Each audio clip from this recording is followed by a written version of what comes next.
how do you practice the music that you need to play live? Are you in ears in a preamp, desktop computer, everything's running into the in ears and you've got everything there? No, when I have to sit and practice and play for hours, and sometimes, like if it's the black page or some really hard thing that was never meant to be played on the guitar, and you have to work on certain techniques that make it playable, I might play the same section. I always take the hardest part and I work on that the most, because that's going to be the thing that's going to give me the hardest time.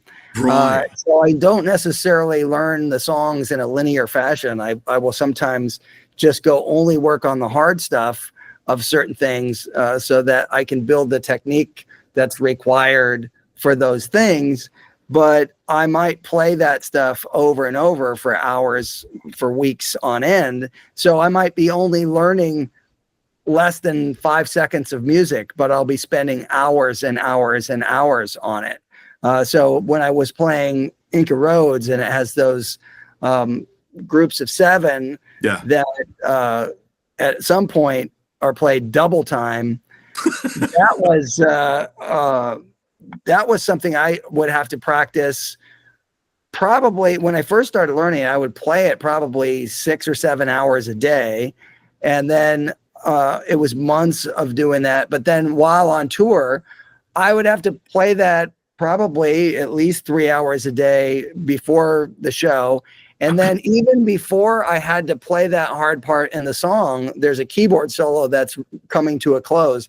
And I would just have my volume down, and on stage, I would be playing the hard part, getting ready to play it, knowing that it's coming right out of the keyboard solo.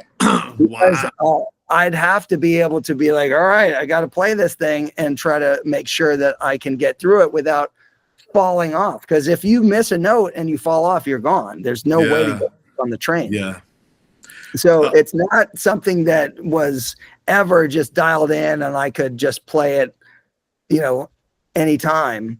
There's very little like that when it comes to the hard stuff that I could just execute at will. Even having played it thousands of times, or tens of thousands of times at this point,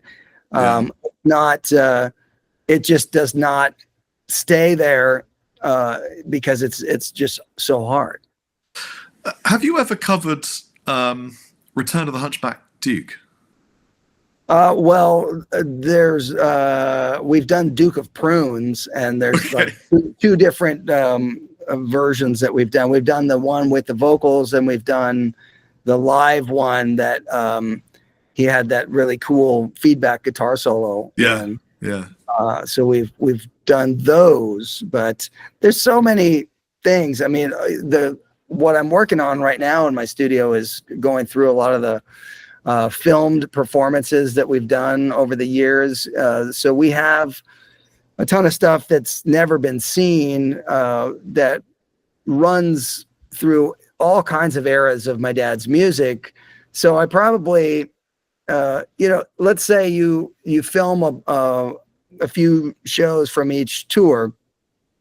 The tour might have some songs that are repeat songs from, the last tour, because there's always going to be people that want to hear Zombie Wolf or Inca Roads, so you might have certain songs that are fixtures within the set list, but then you have a bunch of other stuff that hasn't been played before. So if I look at that as over the years of how many things we've done, there's probably about 150 or 160 songs that are not repeat songs. So I have a lot of those, but then I have a lot of versions of the repeat songs that I'm talking about, where you might have every show that we've filmed might have a version of Cosmic Debris, or it'll have a Zombie Wolf, or one of these other, staple.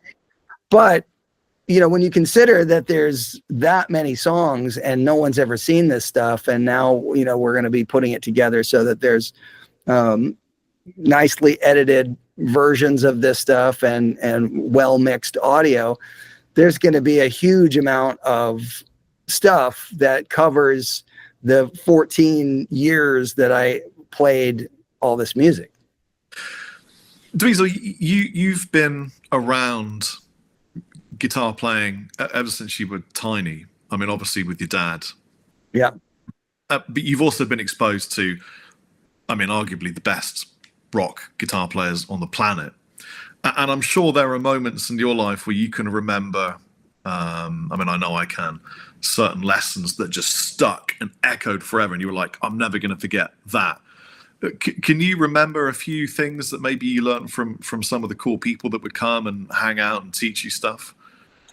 Well, of course, the first thing that comes to mind with that is that when Edward Van Halen came over, and the very first thing he did when he plugged in a guitar, you know, every guitar player has a thing that they do when they test a guitar.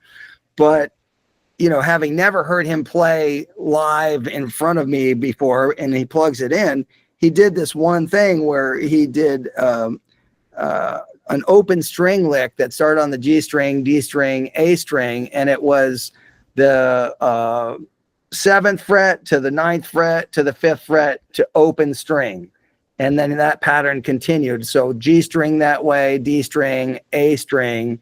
And when I saw that, I was like, wait a minute, you can use open strings like that? And I heard what he did, and it was so cool. But that's kind of one of the things that is in Spanish Fly. It's, you know, one of the shapes that he uses. And so it immediately made me see the guitar in a way that I never would have.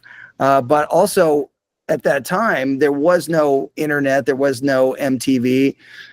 So you would have to really take a picture in your mind of this kind of stuff when you saw it. And how he made his way up and down the neck and what it looked like, where his fingers were when he played stuff. Because I asked him to play Eruption and Mean Street and all these things. So when I saw how he did it, I could see where it was on the guitar. And then I could try to figure out how to play the parts based on my memory of where his fingers were. That's incredible, man. I mean, I remember getting a bus to the library to get a book to learn chords, you know, because I'm born in 75. So there, you know, phones and the internet didn't exist until I was in my early 20s. I don't know when you were born, but probably a similar situation for you, you 69. know. Yeah. Right. Okay. So we're both super young and incredibly attractive. Yes. Incredibly. So Eddie would just pop over and teach you stuff. I mean, that's just. Well, I mean, you know. he did end up just coming over one time out of the blue. You know, I mean, the story has been told a few times by now, but he called the house, and my dad ended up talking to him, and then he came over, and it was like a superhero coming to your house. You know, it was like he was in the same outfit from Women and Children First, and he had the Helen necklace and the whole thing. So it was just the coolest thing as a kid. There's nothing in my life that would be cooler than that. Like, you know, there's nobody else that I would meet at this stage in my life that would be such an innovator for a thing that I would go, wow, this is so cool to see this person do what they do up close. You know, it's just, and so that was a pivotal thing.